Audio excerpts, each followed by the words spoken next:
Hello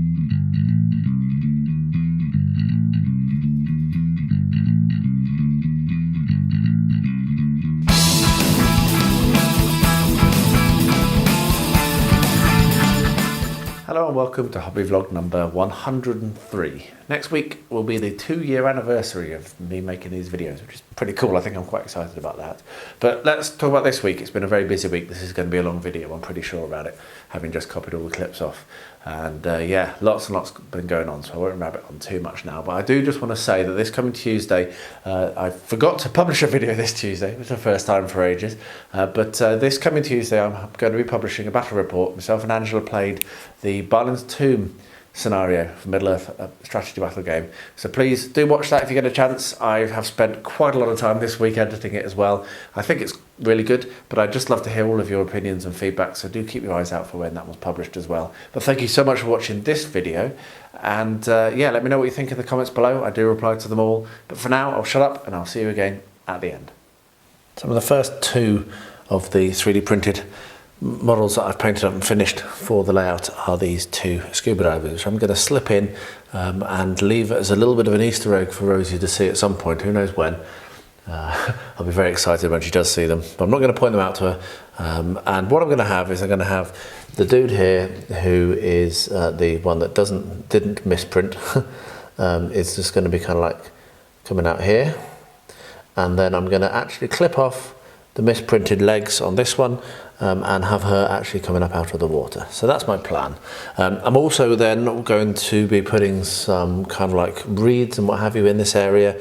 I'll be using the old paintbrush technique for that. So once I've prepared these miniatures and I'm about to start gluing in, I'll set the camera up and I'll show how I'm going to glue them in and how I'm also going to attach these reeds. But yeah, I've been enjoying painting these little miniatures up. There's a bunch more that are still on my painting desk, which will be hitting the table, hitting the layout shortly as soon as they're finished. But this is the first two. So how well this will film, I don't know. But initially very badly there. Let's put my hand right across. So what I've got is, I've got these are an old brush that I've cut up. And I'm just going to cut the ends off and then run some glue along the edge and then stand them up against the edge of the lake. So it is a bit fiddly. You do have to be a bit careful not to cut yourself. There we are. That's the snip sound of the scissors going. And in this case, I'm just going to use more of this super glue, which I'm really liking at the moment. Run a load of super glue along the edge. Hopefully it will not eat into the polystyrene below. I'm dropping loads of reeds everywhere, but reeds aren't always all upright. So there we are, we have some reeds. I've then also done the little kind of like surgery, and so there's a bit of super glue there that I can stick the lady in if she'll stand up, and then when that's set I will glue the man just near her, already out of the water. There we are, she's stood up now, so now we can put a little bit of glue on the foot of the male figure and then put him in place. And I'm going to continue this process with more reeds and what have you, because that's what I want. And it'll take me a little while, so I'll probably turn the camera off now because it's going to be a bit repetitive. But that's a simple technique that I can't claim to have made up myself. It's a very, very well-known technique. But yeah, we're just going to have some reeds in this kind of area here.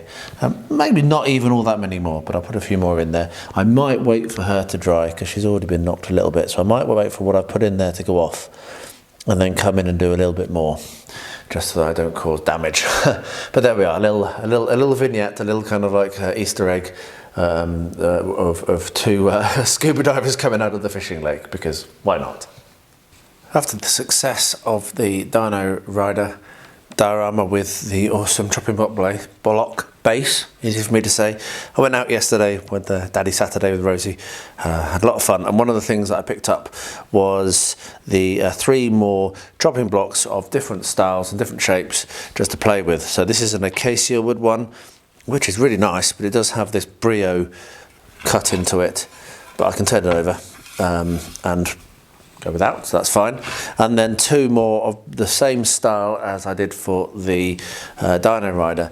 Now the thing that's going to go on to the first one of these is another Dino Rider which I've printed, which will be coming to the channel when I get to it. I'm not sure when, but my idea was to have something potentially long and thin. Now I couldn't find one that was long thin but not long enough, so this acacia one is just too big, so I'm going to put that to one side. I've got an idea of what I might use that for, but yeah, you can see how if you're struggling for a display base, particularly here where I just don't have access to the shops that most Westerners do, we just got to think a little bit outside the box, and this idea has really worked out. I'm really pleased with it actually. So probably what I'll end up doing is when I start on this diorama, I will be designing it to go onto this base here, and it will look really nice, I think, I hope. So yeah, keep your eyes open, think alternatively. You never know what you might find and what might prove to be suitable if you're struggling to find a good scenic base or a good display base. Just maybe think about chopping blocks. You can see I've made some progress on this. I've painted in the grass and a couple of roads. Really pleased with how it's coming out actually. And what I'm about to do now is the kind of nearly final bit, which is sticking in this into place. So I've no idea how I'm going to do it. So the first idea I've got is with hot glue. So I don't know if this is going to work. It might take, I might need to hold it while I'm setting it. So because I wanted it at an angle, and I'm not really going to be able to get in there to support it. So it's a bit of a difficult access, to be honest. Hopefully my hot glue is heated up. It has. I don't use hot glue very often, but in this case I really don't want glue with colour on it. So let's see if this is going to work.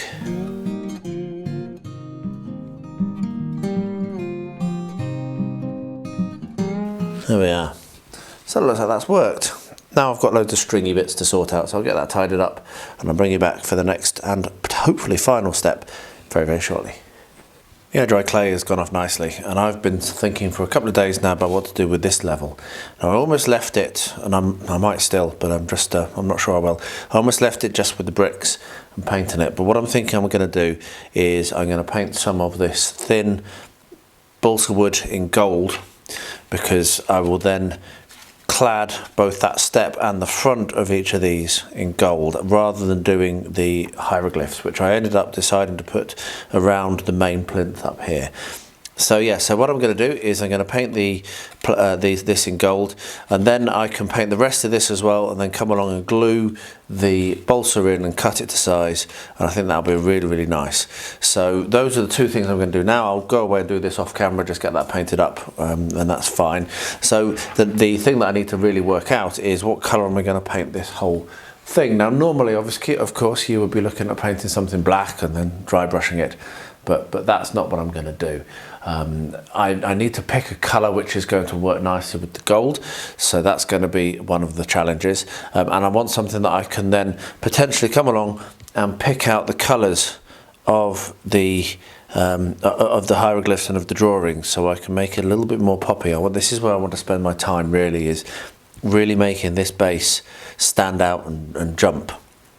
I also would like to have a column on each side on this level here, so not on the hieroglyph level but on the gold panel level. So those are the steps to do next. I'm going to think about the colours. We'll start on these pillars. I'll show you how I'm going to make those, and in the meantime in the background I will be painting up some sheets of plywood to clad the exposed edges. So yeah, happy with how it's going so far. Unsure what colour, but I'm sure I'll work it out. So here we have 2 cores of XPS I've just cut on my Proxon. They're about 1.5 centimetres, 15mm cube square, by 12 centimetres high, and that means that they come in just above the height of her wings, which is what I want. So I don't just want to have them as plain columns, what I want to have them is slightly shaped. So I also here have some crunchy hazelnut muesli, a cardboard box from Cereal Packet, and what I'm going to do is I'm going to cut some shapes out of this, basically geometric. I'm not going to go too fancy because I don't want to, I know my limitations, but each one is going to be just a little bit wider, and it's going to allow me to create like a pyramidoidal, is that even a word? I don't know, shape going up, visible probably only from the front. So it will start wider at the base and it will step up towards the column, and I'll do that twice. I'll do that on both ones, and then these will be painted gold as well. So I will start measuring and cutting. I'll bring you back when I've got the pieces and I'll show you how I go about doing that. But for now I'm just going to stick a YouTube video on and point the and just kind of get cutting, get measuring, and we'll see what happens. So what I've done is I've taken that cardboard and cut it up into strips, getting steadily narrower and steadily shorter. So what I'll do now is glue these together as a pancake, making sure that they line up centrally. And then when that's all dried together, and I will wait for that to dry fully, I will stick that on the front of my XPS stick, and then that can be painted and will be able to go onto the piece. I might end up actually making one slightly longer that's exactly the same height as the pole, as the pillar, and I might end up doing some more around the outside as well, just to like seal it all in cardboard. But that will probably be just left as all the same height. This is basically the design that I want on the front. So first thing I'm going to do is glue all these together, and then I'll bring you along when I've done that and show you what I want the final thing to look like before I stick it in place, before I paint it. But very simple technique. I'm not going too fancy. You can go very fancy with these sorts of things, all sorts of like shapes and what have you. But I want this to be quite a basic shape. But I think it's going to look very nice. These little sandwiches have been glued together and they look really nice. Just a little bit of 3D effect. And what I'm going to do now is get each one of these stuck to my XPS. So a little bit of PVA down there, sit that on the top, and then that'll be done. What I was muttering about before and not making much clarity, I was quite tired when I filmed that, apologies. I want to fill in this gap here and this gap here. So what I'll be doing is cutting out some more cardboard of from the same thing, 12 centimeters long and 1.5 centimeters wide, and then stick it on until it's basically matching up to the edge. So we end up with that as the front, and then it will be even on the sides. So that's what I'm about to do now. Just a bit of PVA. I've glued these with PVA as well, and I'm just going to sit and watch YouTube videos again. Just chilling out this Sunday. But I'll bring you back when that's finished, and then they're going to be painted gold, as I've said. Now I've also thought about what colour I want to paint the main thing. And what colour I want to paint the main thing is, reaching up onto my shelf of awesome, dark green. So I'm going to paint this green, and then I can bring it up from that. But that's going to maybe help me, and actually going to maybe allow me to do a kind of like maybe the marble's going to come back, green marble effect, and then I can pick out the details with the lighter green and the yellow and all those sorts of things. But I'm going to base coat it all in that, which is basically a deep green, and that's also mixed up with some PVA, so it'll act as a sealant as well. So there we are. I'll get those things done, bring you back for the next step when I get there. But yeah, really coming on now. This really starting to see where this is going to end up going. I realised filling in these side gaps entirely with cardboard was a bit of a silly thing to do, a bit of a waste of time and effort. So what I've done is I've got some more of the same XPS that I use, and I've cut a sliver that's just enough to fill in the gap. And what I can do is I can put some cardboard down the side to seal it, and then that's going to be done. So yeah, I'll keep going with that. But yeah, I just realised, what am I doing? Why am I wasting my effort? So yeah, just cut a little sliver there. So cool, get that glued in, and then get that painted, and then we'll get that onto the base. This is set up for a couple of days because I've been busy. So what I'm now going to do is use some of my terrain paint, which is nice and watered down and also mixed with PVA, just to paint over the top. It's probably going to take a couple of coats. You can see that the red of the air dry clay does like to try to come through, but this will act as a sealant as well as adding a little bit of kind of colour to the depths. And then what I can do is I can come along, do a couple of coats of this because it dries quite fast, and then start to bring up the greys, because this is a traditional grey stone floor. So yes, I'm just going to paint this over. It'll take a couple of coats at least, and then when that's done, I'll bring you back when I've got a good nice base coat down, show you how I'm going to take that up, which is just going to be with dry brushing obviously. But yeah, that's cool. There we are. So I'll get that done over today in a couple of minutes I have through the way, and I'll bring you back when I'm ready to do the next step. I've just totally accidentally, and it's not really coming out on the camera unfortunately, but I've accidentally come up with a really nice result. Oh, that's a bit better if I lift it. So what I did was I put on another coat of the black wash and just didn't like it, so I started wiping it off just with a kitchen towel, which you can see here covered in black paint, and it's turned out to look like really nice dirty cobbles, which is basically what I was wanting. So there we are, total accident, but I'm going to let that dry now, so it looks like when it's all gone off, but I think I'm pretty happy with that. I sent a non-glamour shot to the TCU Discord, and I can't remember who it was who said it, but they were absolutely right. They said they particularly liked the dwarf one, this one here, because of the muddy patches. And it made me realise, you know, that was a mistake. Honestly, it was a mistake. But what I should do is I should do that on the other ones. So that's what I'm going to do. All that'll be will be a blob of the brown terrain paint, and then a bit of sand over the top of it. And then when that's dried, another bit of the terrain paint over the top. And I'll just pick out a couple of areas on each of the roads, include all the other ones as well. And I think that will probably just finish it off. I know that these are very basic banks and there's not very much to them, but that's kind of deliberate. I want them to be simple. I don't want them to be overwhelming. I want it to be easy to place miniatures around. Having these models on, I mean, even this you can stand someone on the dead body if you want to. Having these seated ones is already enough of a block to game ability and playability. So yes, I'm going to leave the borders pretty basic, not going to do any static grass and anything else. But yeah, let's just get some muddy puddles on. Rosie will love jumping in them, and then we'll wrap that up. So thanks, can't remember who it was, I'll try to credit you properly, yeah, really cool to get that sort of feedback, really useful, it's a really good community.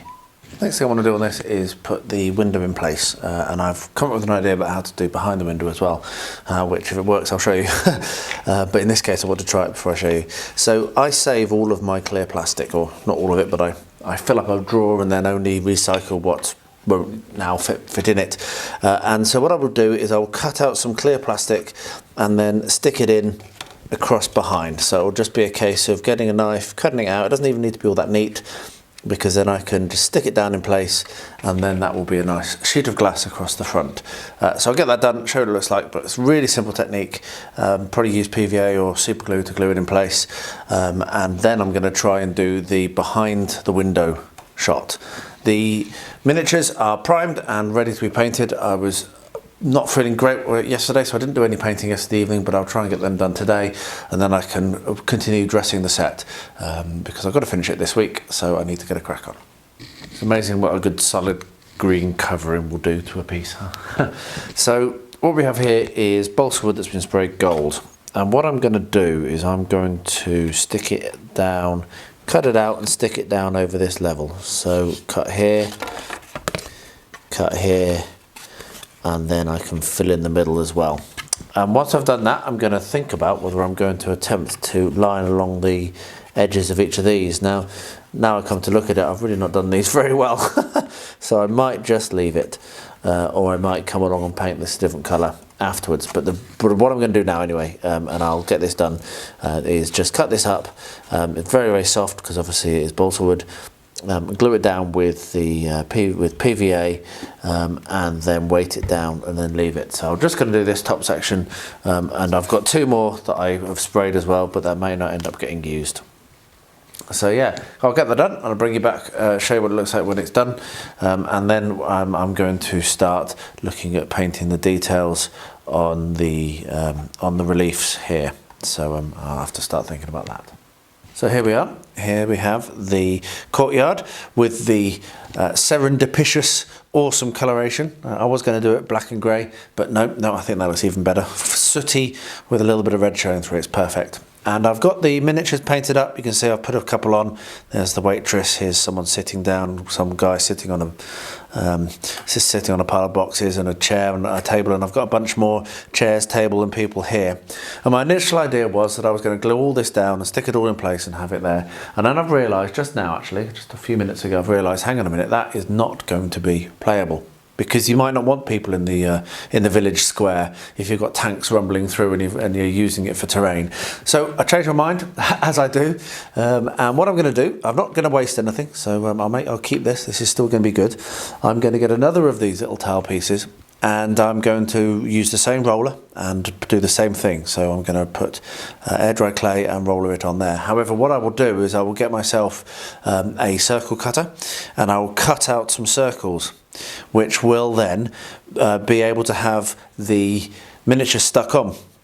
So if I cut out circles from this and then I also roller out more air dry clay and cut circles from that, I can have multiple arrangements of tables or no tables or empty tables or populated tables, whatever I want, and it'll be much more flexible and it'll actually be gameable. So that's what I'm going to do. So I will get back to the stage where I've got my air dry clay rollering, and I'll show you how I'm going to go about cutting out, and then we'll crack on. And I think that's going to work really nicely. And this can just be courtyard in front of the courtyard or whatever, or can be used as other scatter terrain. As I say, I'm going to be trying to build up this this World War II terrain in 20mm 176-ish through these encounter terrain challenges in the oncoming days, oncoming months even. So yeah, that's the thing. Bit of a change of mind, but I do think it's going to work a lot better. So yeah, I'll get stuck into that now. Right then, we've rolled out the new air dry clay, and you can see I've done more than I need to do for just this base. So what I'll do, probably turn the camera off again when I've done this, when I'm doing this, is I'll set that down over the top of the base and then cut it out like I did before, as you've already seen. So I'll get that done and then bring you back for the next and final step, which involves these bases and this cardboard. So let me just get this cut out. So there we are, that's done. So what we're going to do, and what I've decided to do, is I'm going to take two big circles and a little circle out. And actually I might change my mind very briefly, because I might use these. No, they're going to be too small. Yeah, so I'm going to stick with the bases, with the standard bases. So that's a cavalry base. That's a normal base. And what I'm going to do is, first of all, I'm going to cut out off of the tile. So let me zoom that a little bit so you can see. So we'll hold it down and very carefully cut around the edge.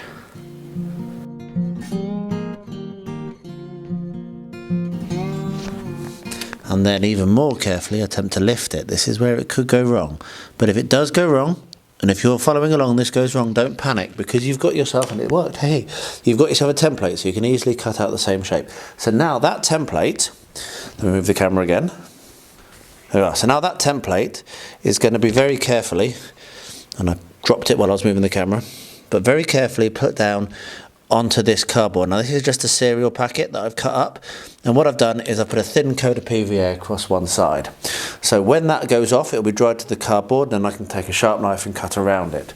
So what I'm now going to do, and I'll not just repeat the process on camera lots of times, but I've got all the other air dry clay here. So what I'm now going to do is cut out another circle from here there, and then another smaller circle from here, and then as many as I can out of this, and I may roll some more up, but I'm going to have quite a lot of circles and quite a lot of small and big circles. And then I've got all sorts of options and all sorts of variety that I can do, and I can put in front of my cafe, and that is going to work really nicely. So yeah, I'll get that done. Get them painted in exactly the same way, black wash, done, and I'll bring you back on this stage when I'm starting to actually arrange what's going to go on these tiles. But I better get going because I don't want this to go off and dry. So yeah, I'm very pleased I had this idea. Thinking while you're driving is sometimes successful, even though Angela always panics when I say, oh, I was driving and I had a thought. Sometimes it's a good thought. As you can see, we've got the pillars done and they're ready to be glued in. Just got the little notch cut out like I said, so that one will glue in there and the other one will glue on the other side. So all I'll do is I'll just use some PVA, which will be sufficient to hold it in place. If you're a little nervous of it getting knocked, for example, if you're doing this more as a gaming piece than I'm doing it as a display piece obviously, then you could very much pin this both this way and also from the base. But seeing as I am literally only doing this as a display piece, I'm not too worried about that. So I'm going to glue them both on like that, yeah, then when they dry, then we'll be nearly ready to start the final dressing up. I still haven't decided yet about the rest of the gold, and the next step will be to paint these shapes as well. So I'll let these dry and then I'll be painting the shapes. So we come to the final part of this build, and I'm actually quite excited about this because this fluff here, which doesn't look very special, actually came to me all the way from America, from Travis at Tabletop CP. If you don't follow his channel, go on, check it out. It does absolutely fantastic back reps. He's a pure genius and a lovely bloke as well. But anyway, this was what was in the packet from him, and I received that a year ago or so, and I've waited all this time to make use of it. And I think now is the time, because what we're going to do is we're going to dip this in some PVA glue, and maybe even smaller than that, I want really small wispy bits of smoke. Apologies for the barking dogs in the background. That is my puppies outside, and I'll be having a word with them as soon as I stop filming, which will be very shortly because I'm just going to do this. So yeah, put some smoke in just to kind of fill it out a bit, make it look like it's a disaster zone, and yeah, then we'll get some glamour shots, and I think that's done.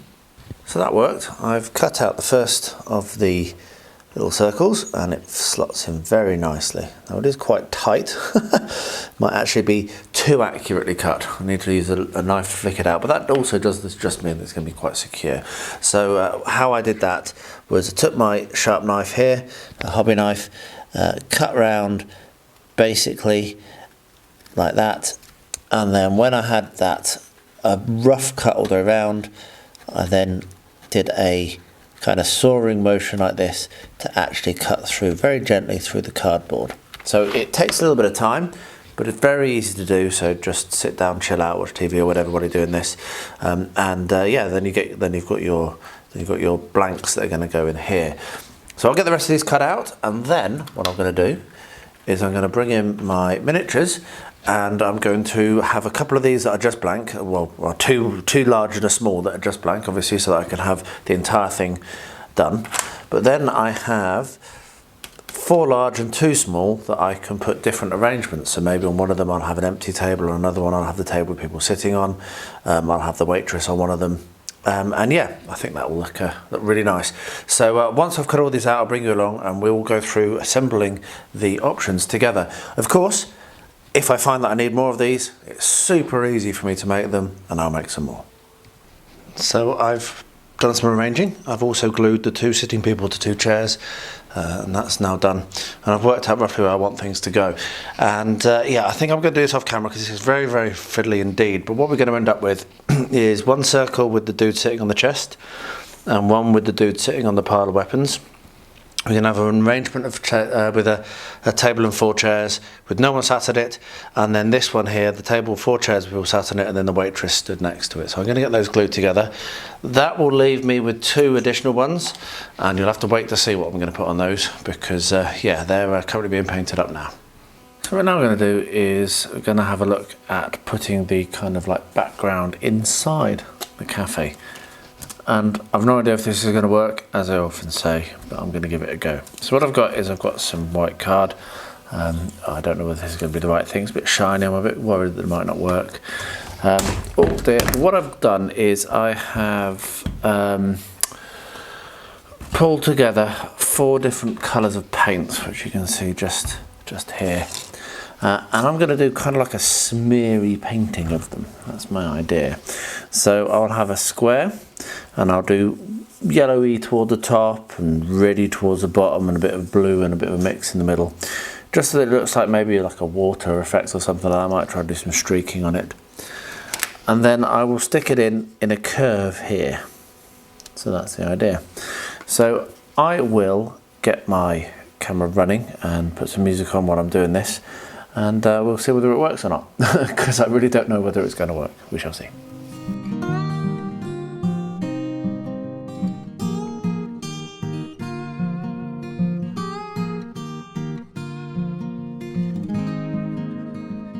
Oh, I think that looks quite nice. It's a bit stark, but I think it's going to be okay. It certainly makes it look very welcoming.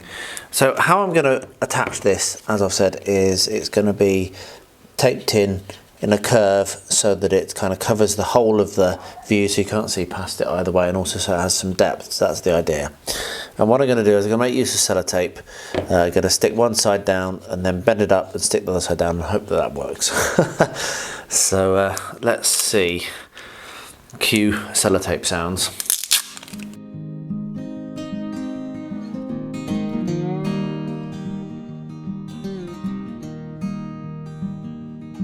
Oh, there we are. That was a little bit fiddly, but that's basically what I wanted.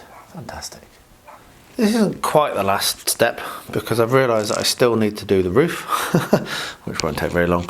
And also I've got a couple more bits and pieces to do for different items that might be going on the courtyard, which I've hinted at. They're currently being painted, but I am going to now stick this in place because I think I'm happy with how it is, and I think that this is the time to do so. So just to run a bead of PVA along the edge, and then what I'll do is I'll get some of my 90-degree things and I will make sure it's held up in place and held upright and doesn't get knocked until it dries.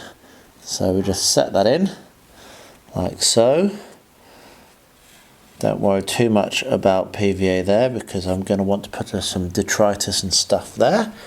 But there we are. We have Rosie's Cafe and Bakery with its little courtyard in front. I'm so pleased. Right, so let's get to the detail painting. I've got this bright green, which I really like. And hopefully this doesn't screw up entirely. But my plan is to basically pick out these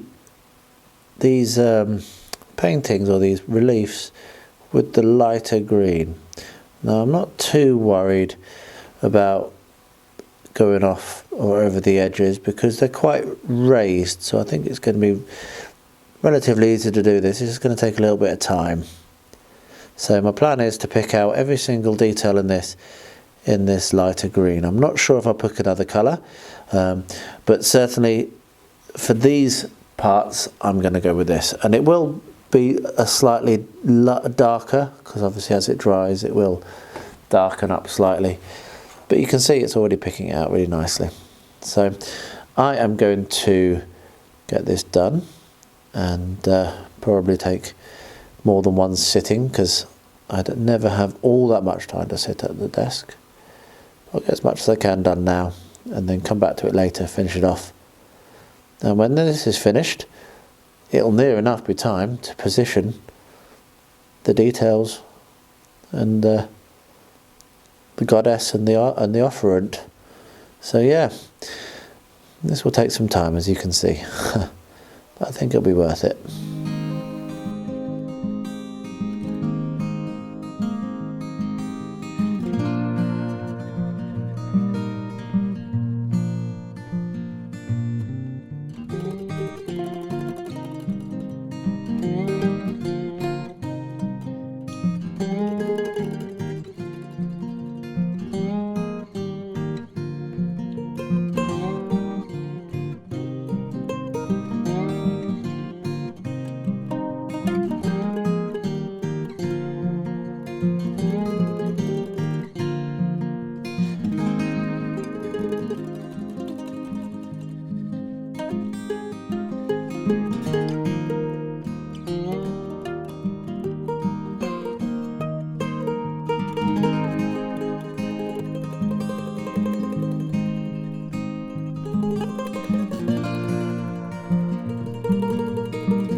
So here are the final little elements for the scatter that is going to be optional on the base.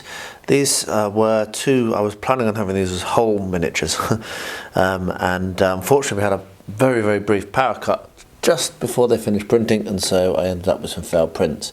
rather than throw them away and waste them, I've decided I'm going to make some more use of this, which is the filling material that I got from Travis at Tabletop CP. Almost forgot the name of the channel. And I'm going to do them as basically exploded. So as simple as that. What I might do is spray some black at the bottom of this, so I might quickly go and do that, and then I will glue this onto this base. I'm going to put something underneath it so that it's at a slight angle, and then I will have smoke coming from the front, and it'll be as simple as that. It will look like a blown up burning staff car, and I've got a German one and I've got a British American one, Allies one. So yeah, that's the last of the scatter terrain. The one thing I've noticed that I made a little bit of a mistake, and regular viewers will know that I'm often regularly making mistakes, is that you can actually see in the window that there's cobblestones inside, which isn't correct. And unfortunately I've stuck this down, so fixing this is going to be a real pain. I have a couple of options to how to fix this, which I'm currently working through in my head, and I have a little bit of time left. I'm not actually running out of time, so I have time to think this through. But one of my ideas is to shove something down from the top inside, maybe even some more of the air dry clay, but I'm not sure that'll work because it will still be red and look a bit odd, but at least it wouldn't be the texture of the cobblestones. And that will also help to fill up the little hole that you can see as well. So that's one idea. Another idea I've got is some balsa wood, cut to shape and push that in. That's more likely to break and cause more problems. So anyway, there's a couple of issues with that. And once I've done that, then I will finish off and do the roof, and that is the final thing. So anyway, there we are. So I'm gonna go and do a little bit of spray painting on this to make this not quite so white. And then glue these on at an angle, as I say, like that. This one's already at an angle, so I don't need to, but this one I want to prop up a little bit. And then, yeah, just cover in smoke, and we've got ourselves some destroyed vehicle markers.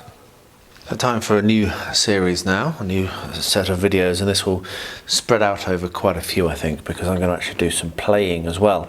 So this is Conan the Cimmerian, Tower of the Elephant, which was a Kickstarter I backed. I took this on holiday to Greece, actually, to Thasos, and played it a couple of times and found that I really enjoyed it. So I'm going to bring this to the channel to play and show you how it works and go through an entire campaign. Now it does come with standees, but it also has miniatures. And so what I'm going to do first of all, because I only ever play with painted models, is I'm going to paint the models. And that was probably quite obvious. So I'm going to dig the models out now, and I'll paint them in my 20 minutes. I'm also going to try to do a video of me painting them, which I haven't done for a little while because I find it quite difficult to paint when I'm filming myself.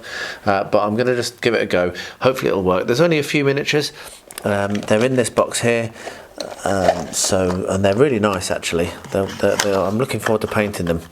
So you can see here is some big beast of a fella, and we only have a few. Here we have Conan himself. Yeah. We have the Necromancer, who is at the top of the tower, whatever his name is. Can't remember his name off the top of my head. Should really remember it. And then we have a spider. So there's actually only 4 miniatures. So I'll get these primed up, and then I will, once I've primed and they're ready to paint, I'll paint them with while you're watching. And then that'll be one video, which is this video. And then very shortly after that, I'll start doing a video per round and see how far I get, see if I die, see if I succeed. It'll be a learning game. I'm sure there'll be lots and lots of mistakes. But yeah, so there's going to be a little series, a short series as I work my way through this. And, I'll say again, I'm pretty excited. I really enjoyed it on holiday. So yeah, let's get this done. The next thing you'll see will be me at the painting desk. I've been painting up this duo over the last few days, or weeks, quite a long time actually. And there's a challenge on the Paint All the Minis Discord, which I often don't enter, but the challenge is for a sidekick. So what I've decided to do is I decided to paint up the hyena of this duo as the sidekick. And now I'm coming to basing, so I thought I'd bring this onto the channel.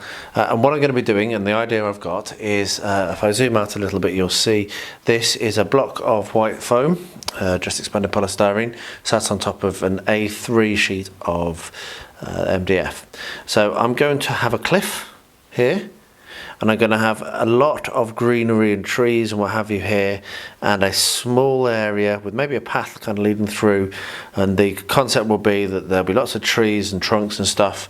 It'll probably end just about here, so it probably won't be very high. I'll just suggest the trees and a lot of undergrowth, and she's stood at a cliff with her hand on her companion, looking out over the edge of wherever it's going to be. So that's the idea. So the first thing that I've done, I'll move them out of the way so they don't fall. That was quite hard to balance. So what I've done is I've cut down some sections of the expanded polystyrene, and yeah, I'm going to stick them on there. The only thing I'm waiting on at the moment is a thought that I might actually make it a headland, so curve it in slightly.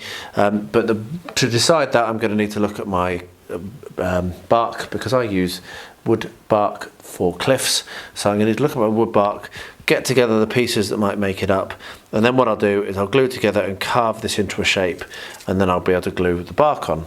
It's quite a quick process, doesn't take very long, it'll end up looking really nice very quickly, but it's all in the planning. So yeah, so that's what I'm about to do now, is work out the bark, do the carving, and I'll bring you along when I'm about to stick the glue on, because that'll be the next interesting thing, and you can see the shape that I've ended up with. Hopefully this won't take me very long to do, because yeah, I haven't got very long until I need to submit my pictures. Yeah.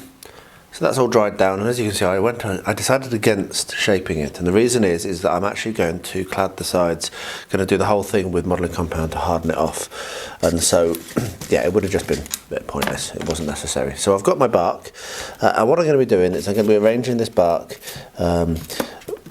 I think probably crossways like this, building it up. I want to make it quite an interesting cliff, so something like that, and I'll just do that in pieces, and it'll probably take a couple of applications, so I won't film it all, because yeah, I need to kind of let some go off, but I'm going to be making use of the Moment Extreme Power, which is the thing that I've been really enjoying using recently.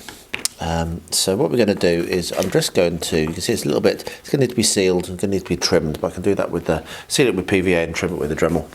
So what I'm going to do is just come along, put the glue along the back, and then glue it in place like this.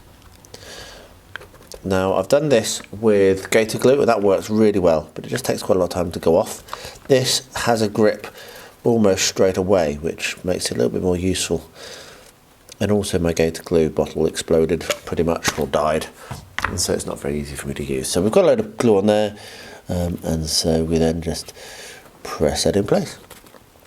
And there is our first bit of cliff. So let's have a look at something above it. That one could go there, because rocks aren't straight, and they certainly aren't grey. You ask Sean Connolly from Sean's Bits Box about whether rocks are grey. They're really not. He's right. So we'll have a lot of fun painting this up. But the first thing is to build up all of the texture and all the layers. So I'm going to get that done, and I'll bring you back when it is finished. The sun is also in a very awkward place for me here, so let me just get that zoomed in and focused so you can see it a little bit easier. Yeah, the sun's a bit awkward, but yeah, it's going to be a really nice texture. I'll bring you back when it's finished, when it's all glued on, and yeah, I think it's going to look really nice. It's going to be a really good effect. So yeah, when all this is glued on, I'll bring you back and we'll do the next step. Oh, here we are. These are drying on nicely, and what I'm about to do now is work on the tree trunks. So what you can see here, these are offcuts I'd saved. I keep a bag of offcuts because I'm tight and I don't like waste, and I'm going to use pretty much every single one which is from a dowel for this build. And what these are just balsa wood dowels, and I'm going to glue them down onto the base, because I'll then come along with some air dry clay to sculpt it and make it look like bark. So that's what I'm working on now, so I'm going to glue those down. I'm currently debating, probably have to move the miniatures across a little bit, because what I'm thinking of doing is having a like a tree stump. So I'll carve this out to make it look rough, and have a tree stump kind of at an angle leaning towards the cliff. I just think that would look quite nice. but I'm not sure, so I'm thinking about that at the moment. I'll decide that once I've glued these in place, and I'll make the arrangement. Then when that's all dry, what I need to do is the air dry clay work, and then I'll be able to come along once that's done and do the modelling compound. So I'll be modelling compound around the edge to harden off and make it more solid. And fill in any gaps on the cliff, and then I can trim down the edges of the cliff and paint. So there is a lot to do on this in a very short time, but I do think it's achievable just in a couple of minutes here and there that I have during the day. So I'm going to quickly get these glued down and leave them to dry. I'm going to make use of the same glue because it's going to hold them up, so that it's got enough kind of structure integrity when it's just not even dried at all, that will hold them straight. And then I can come along and do the air dry clay probably at lunchtime today, I think. So that will be the next step, and you'll see what I've decided to do with this stump when I have decided to leave it to put it in or not. You'll see that when I come to the next step. The trees are now nicely stuck on, and as you can see, I did decide to go for the for the stump. What I'm going to do now is use a little bit of air dry clay to build up some tree kind of like shapes and what have you. Fun enough, just been having a chat with a guy on the TCU Discord. So hence, if you do watch this, I hope you do. Then yeah, it was a good chat. And one of the outcomes of that is just to highlight and reiterate, as I always do, that clay is not sticky. You need to basically coat what you're going to put your clay on in some glue, and I always use PVA because I find it to be the best for this method, and that means that the clay will have something to stick to when it dries, so it won't just crack and lift off. I don't mix PVA into my glue. I know some people do. I have never had a good experience with that. I've always found that to actually cause the clay to change its way, how it acts, and I just don't like it. It changes its properties too much for me. But having a layer of PVA that it can sit on is very, very important. So what we're going to do is I'm going to brush some PVA all over this upright, which is the one I'm going to work on, and also on the ground or on the base around it, which is where also some of the clay is going to go. Just make sure it's all covered over. So there we are. That means that the clay will not fall off. And then it's a very simple thing. You just take your clay and you start smudging it in. And what we're looking at doing is creating some root systems on the ground, and a thin layer all the way around the upright, which I can then score bark texture into. The problem I've got is I'm actually in a bit of a hurry, so I'm going to probably do this not quite as well. The other thing you need, which I've forgotten, is water. So I'll do that in a second, because you need to keep wetting your finger to do this. But ideally what I would probably do if I had a bit more time and wasn't in quite a rush is I would build up just the root structure and around the base. And that then will act to make this a bit more rigid, a bit more secure and not wibbly wobbly around as much.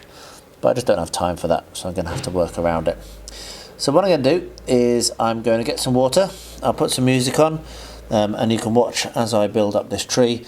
I'll probably only do the one tree, and then I will finish off the rest of the trees off camera. So enjoy the music and enjoy me making a tree with clay.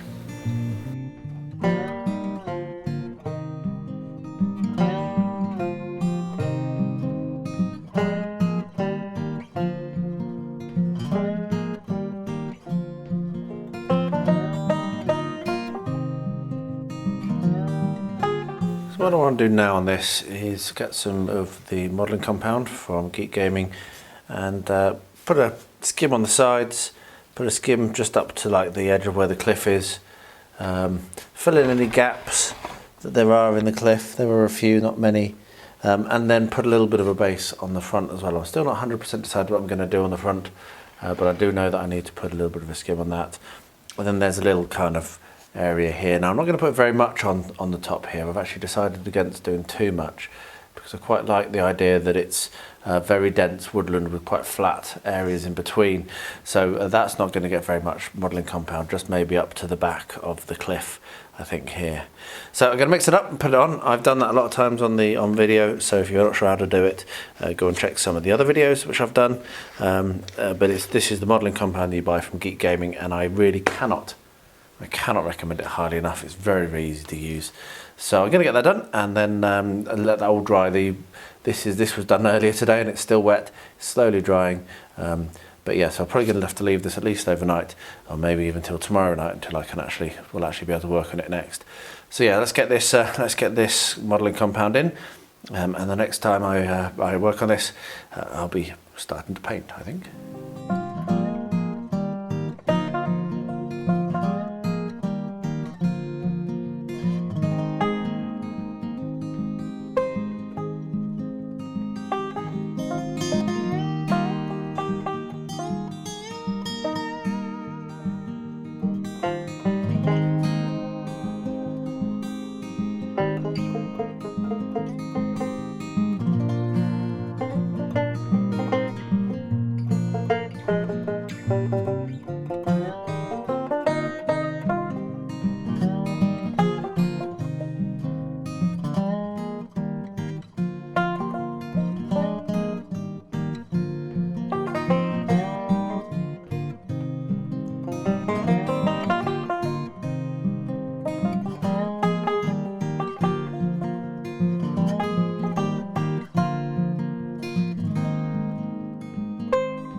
The air dry clay has finally air dried. So what I'm going to do now is a little bit of painting. So the first thing I'm going to do is I have this, which is like a reddy brown, which is mixed with PVA and dish soap, and I'm going to paint that onto the cliff face, which is quite ironic really, because it makes it look a little bit like the air dry clay. But we are going to work from this. This isn't going to be the ultimate colour. So I'm going to get that painted over, and it may take a couple of coats to get a good solid covering, and I'll let that dry. It won't take very long. So I get that done. And one top tip is, don't feel like you have to always work in one angle. I can turn it up and that'll make it a lot easier for me to paint. So there we are.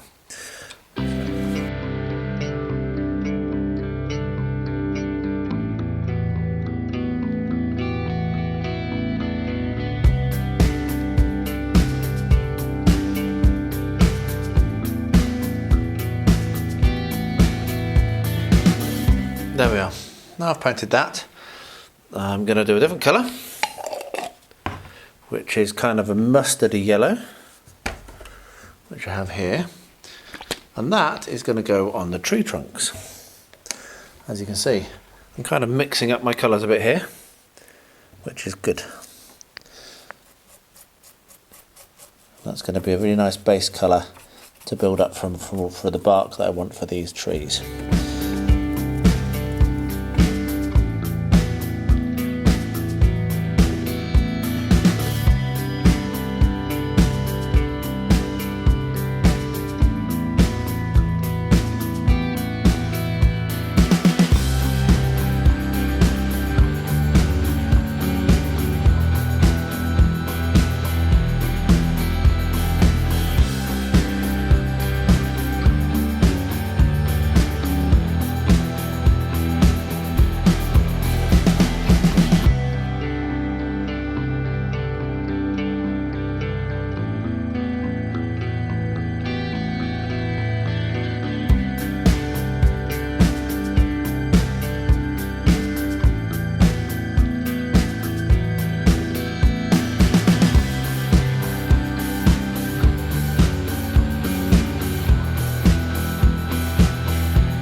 There we are.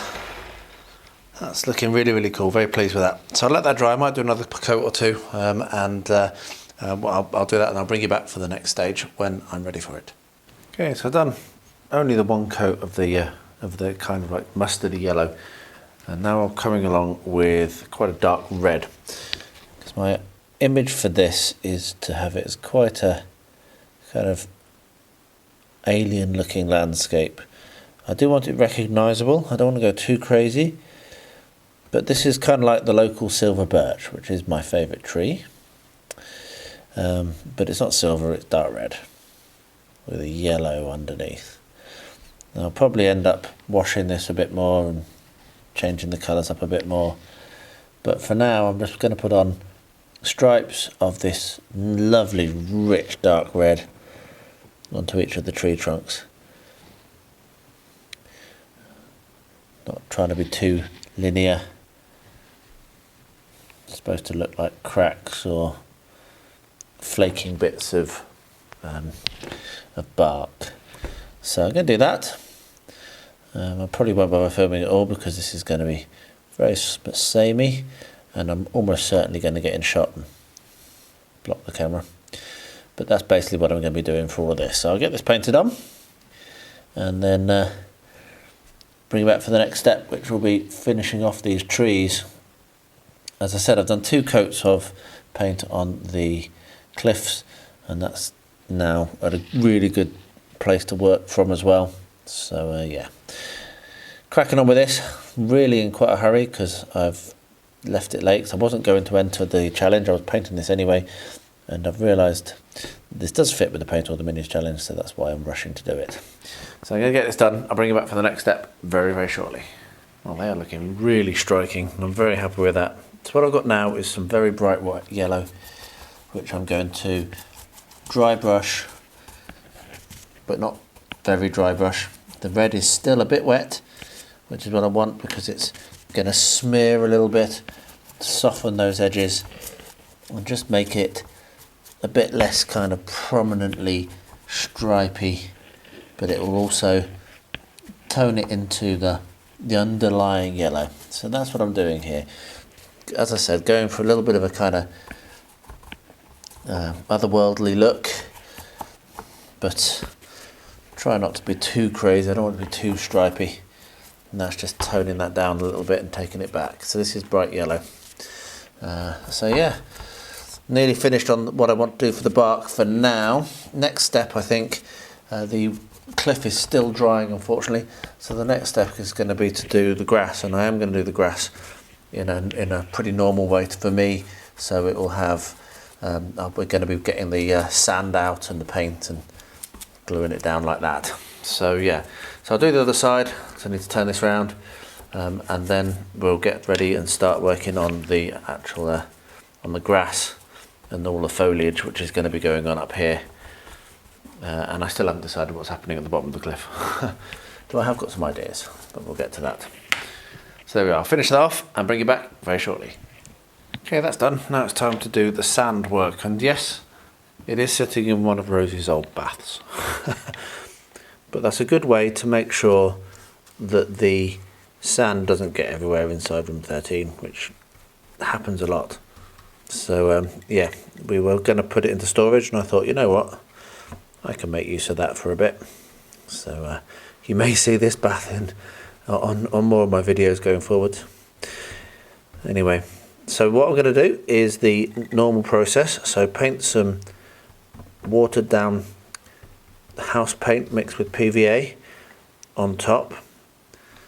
When you're adding this over the top of the modelling compound, it dries very fast, so I'll do that first.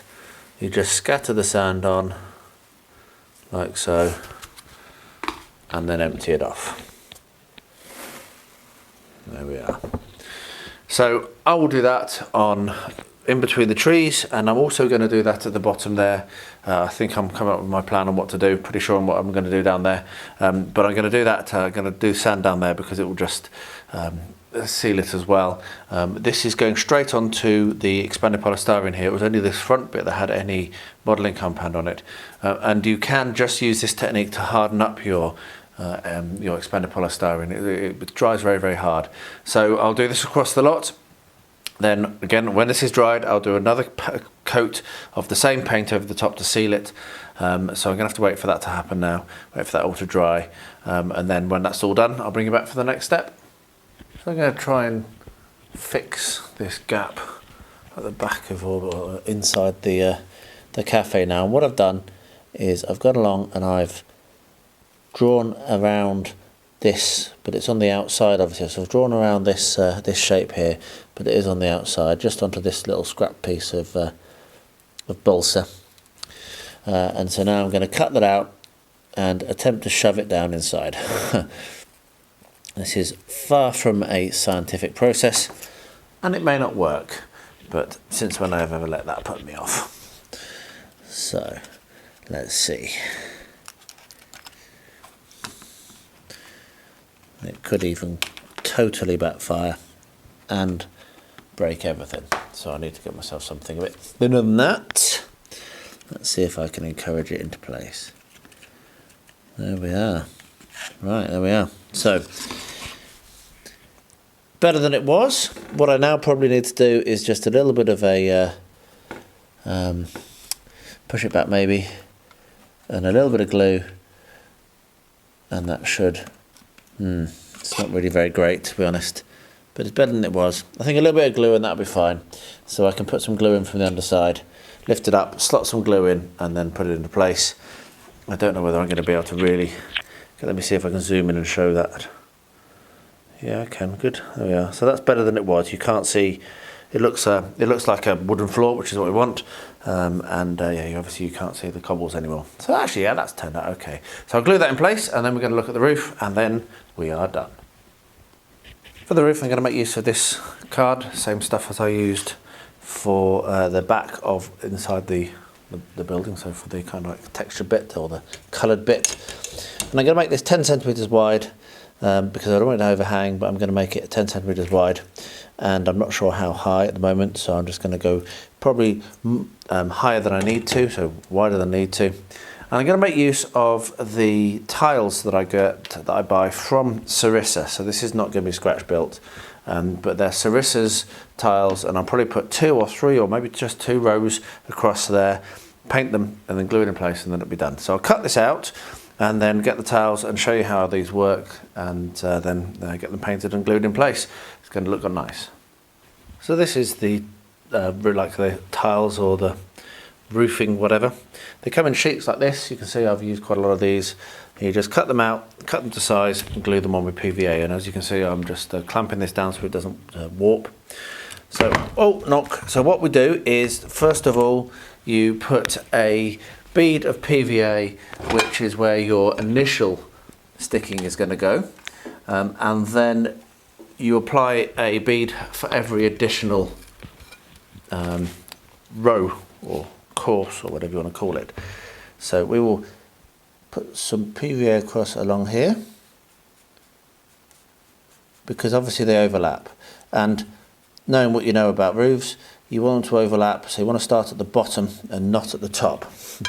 Otherwise it will look a bit odd, because it will look like it's going to leak, because water runs down. Okay, that way, there we are.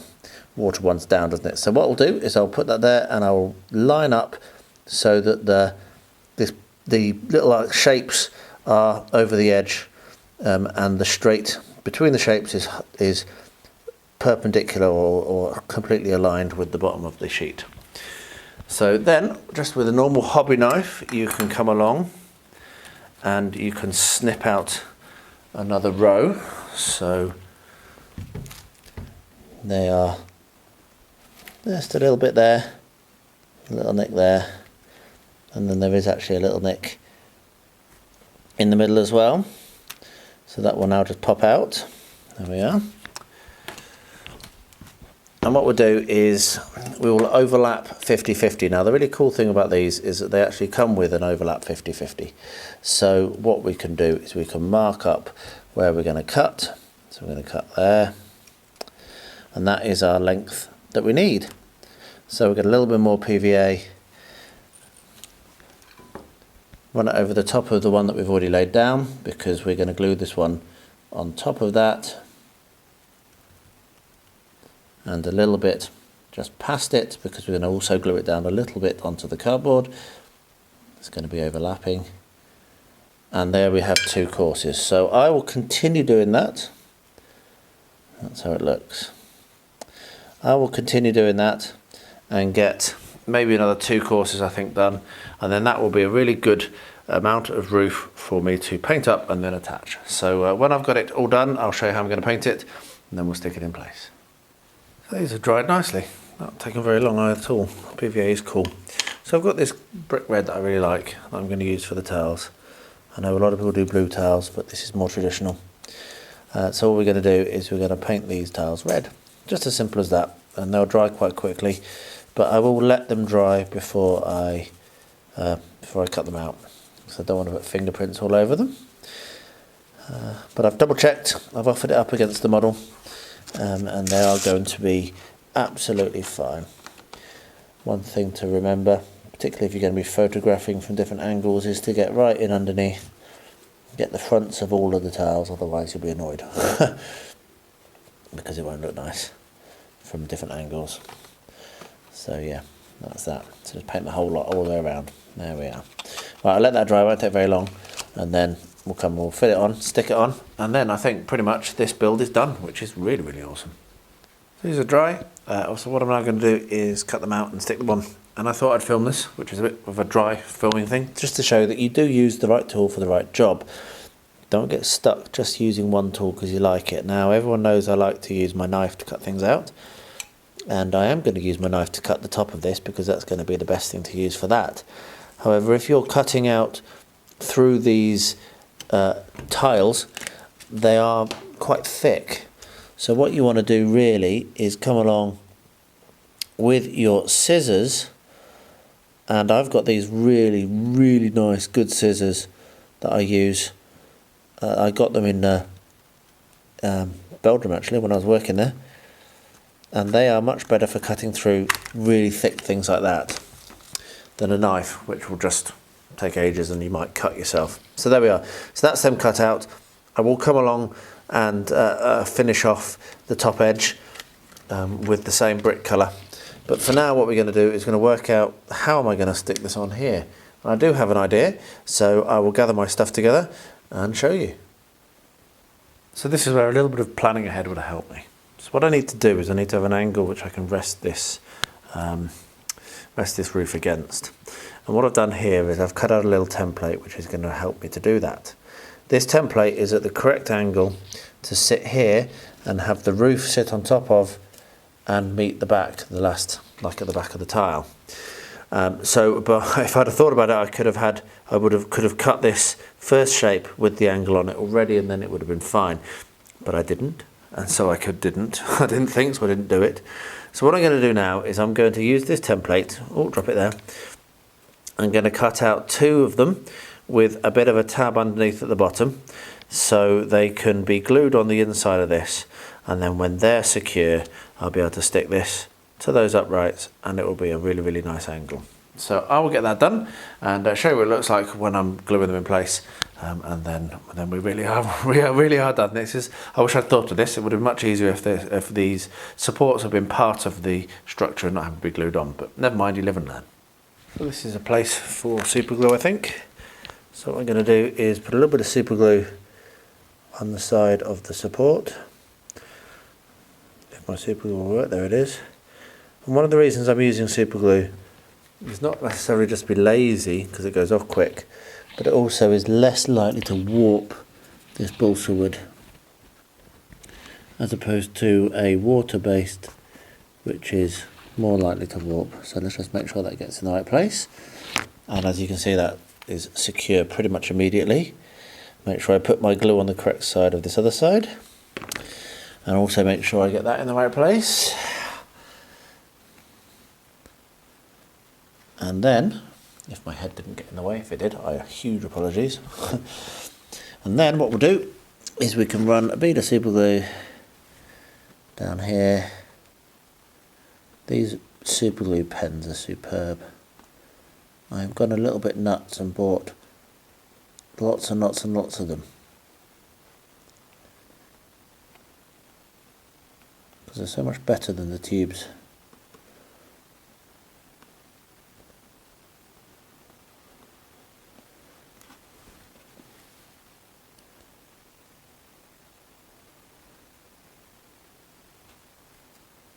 Yeah. And now we just need to get this equal and even.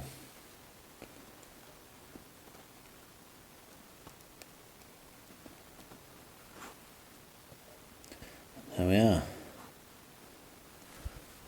We have a roof.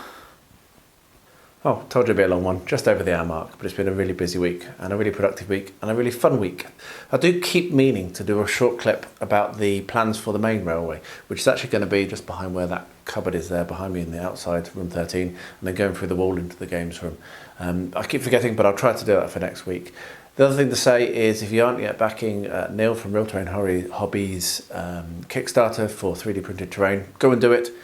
He's done really well, he's smashing his targets, and it's fair play because it's a beautiful bit of kit, so go and check that out. And today there was a release of Middle-earth Strategy Battle Game, which I managed to pick up from Broadsword Gaming. If you're in Europe and you're looking at picking up anything wargame related, really, anything Warhammer or several other there's different manufacturers he does, go and check his website out as well. Highly recommended. His service was superb, can't knock it. First time I've bought from him, I think, and I can tell you what, it won't be the last. So I'm not sponsored by Neil or by that other guy, so yeah, just thought I'd shout that out. Anyway, if you've got this far, thank you so much. Bit rambly. Please leave a comment below. I do reply to them all. And I'll wrap up by saying, as I always do, please stay healthy, stay safe, and stay well.